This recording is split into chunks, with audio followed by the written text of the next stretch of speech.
All right, now that we're in GarageBand, we're going to talk a little bit about shaping your sound with EQ and compression. So when you log in, it might look like this after you've dragged and dropped your files in there.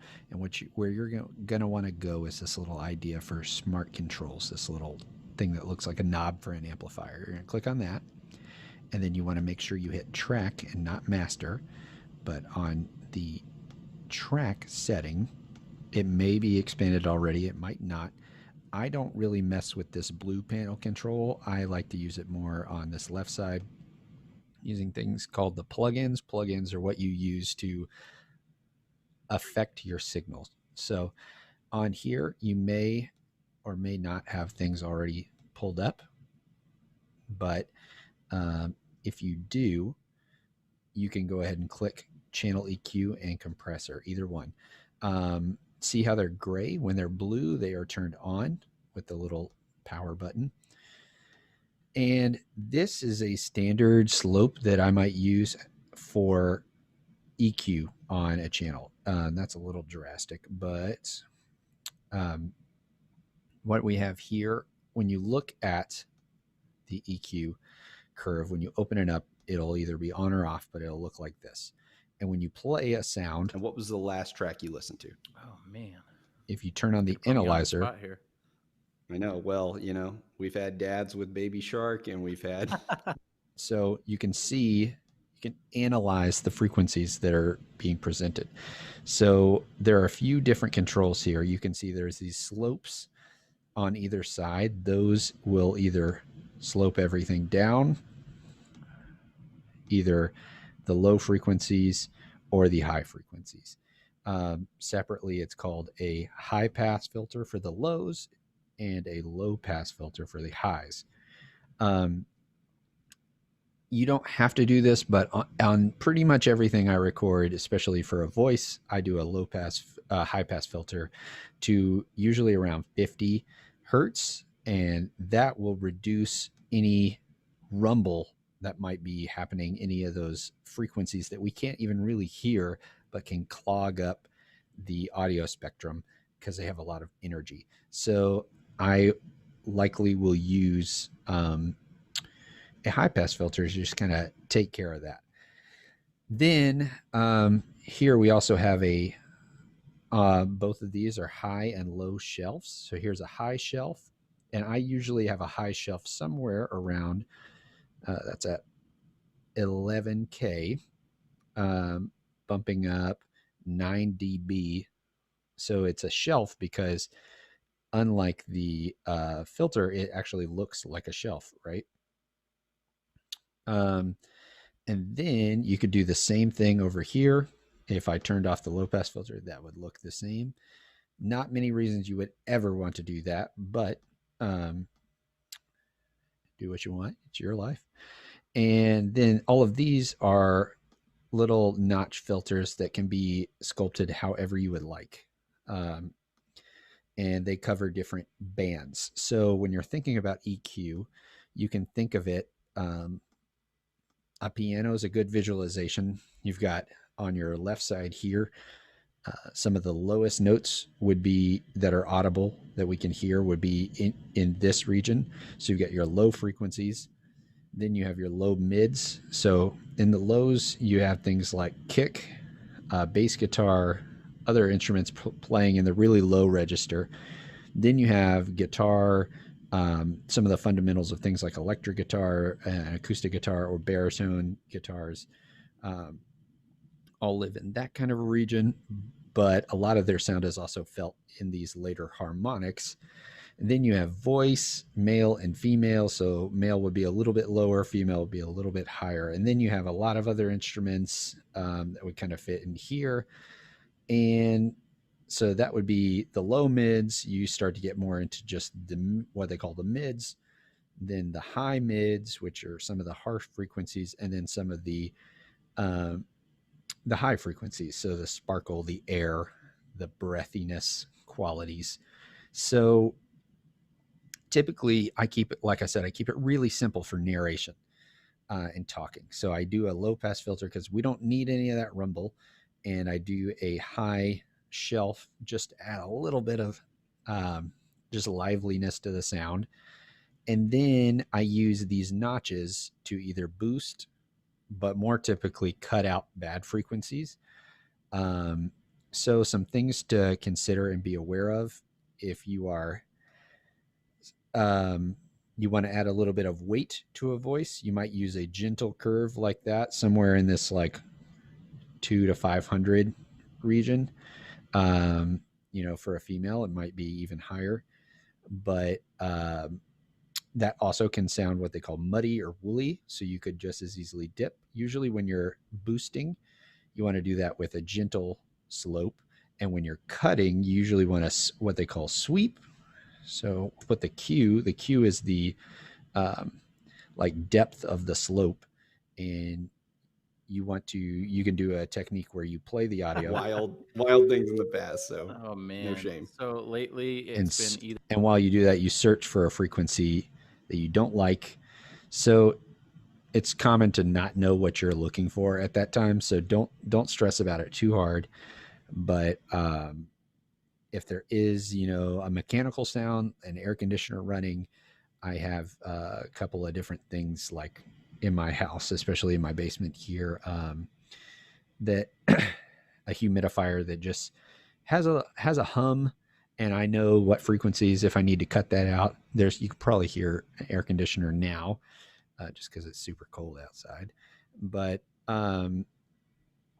other than that, you would want to address any areas that like harsh frequency areas. So things like the 1 to kind of 5K is where our ears are very sensitive. So if someone has a nasally quality, either Switchfoot or Lecrae.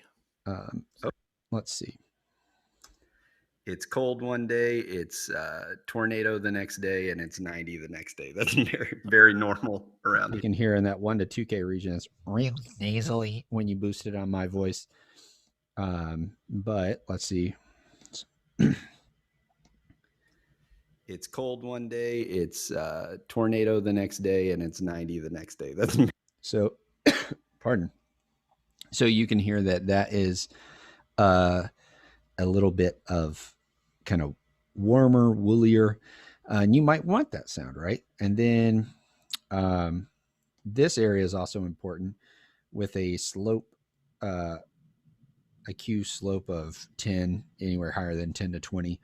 In this 5 to 8K is where, if you're straight on a microphone, sounds like S's, P's, and B's all will cut through. They shoot a lot of air. And you can address those by sweeping and finding where the B's and the P's and sometimes the S's, which is called sibilants, all strike the hardest, and you can do a cut like that. So that's a way to address those kind of sounds as well as problem frequencies across the entire spectrum.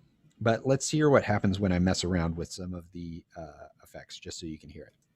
It's cold one day, it's tornado the next day, and it's 90 the next day. That's very, very normal. It's cold one day, it's tornado the next day, and it's 90 the next day. That's very, very normal. It's cold one day, it's tornado the next day, and it's 90 the next day. That's very, very. Keep in mind when you bring things up, you're actually raising the volume of those frequencies. So just something to be aware of. Let's show you what a low pass filter. It's cold one day, it's tornado the next day, and it's 90 the next day. So it sounds really muffled. And then let's boost just a couple of regions here. Let's make the Q 2. It's cold one day, it's tornado the next day, and it's 90 the next day. That's very, very normal around here. Nice. Cool. So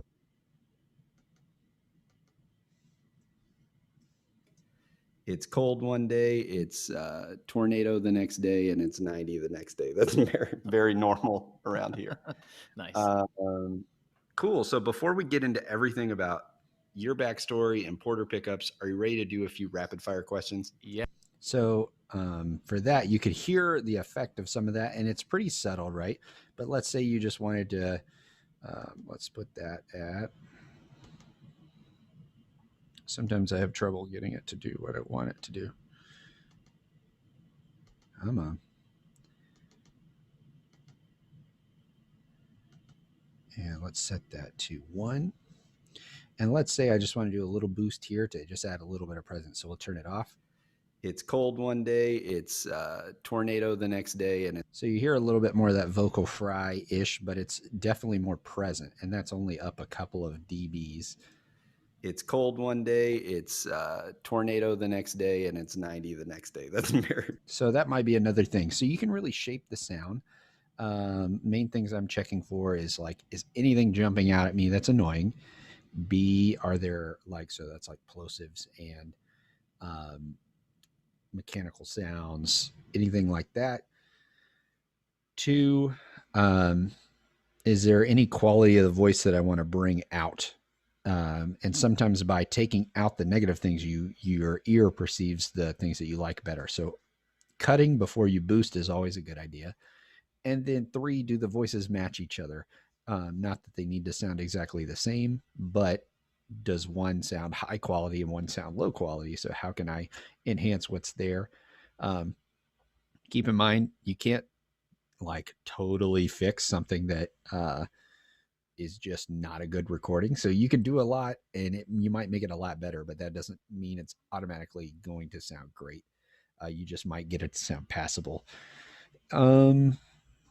So yeah, that's a little brief thing. Remember, keep it simple. Don't do anything too crazy. And if you don't like it, you can always turn it off. It's cold one day, it's tornado the next day, and it's. So the last thing I'm going to show you really quickly is the idea of a compressor.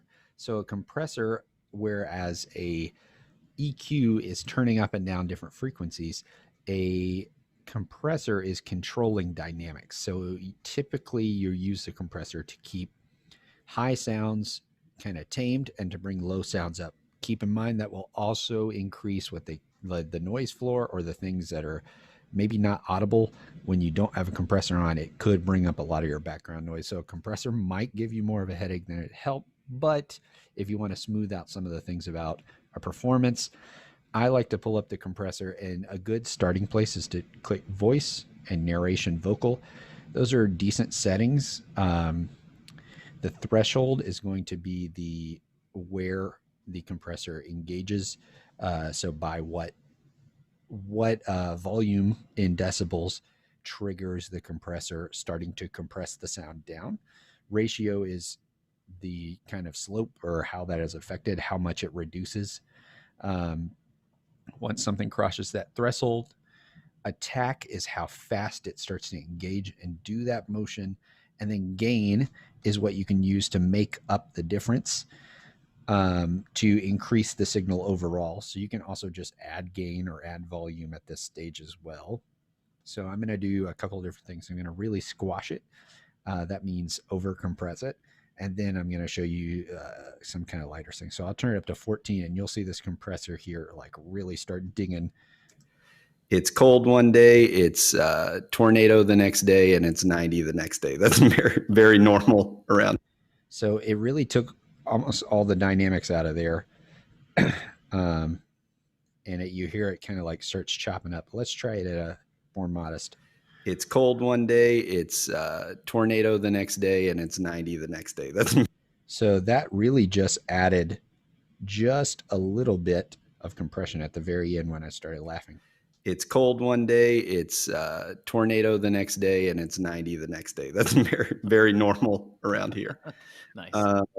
Let's go to this like louder section right here. I can see on the waves a little bit. Or anything like that. I wish it was just coffee and food talk like it used to be. That would be much better. Yeah. Unfortunately not.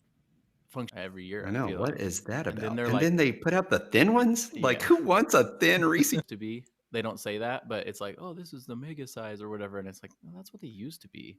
And No, it's like this was regular. Yeah. Yeah. I'm like, if they So you can see how it just controlled that laughter a little bit and it brought it down, some of those peaks. So that might be something you use it for. A setting like this might be a good spot, but that narration kind of setting is a good place to start. We're not going to go too much into it because EQ is already a lot to take in, but keep in mind, we'll do this in future videos.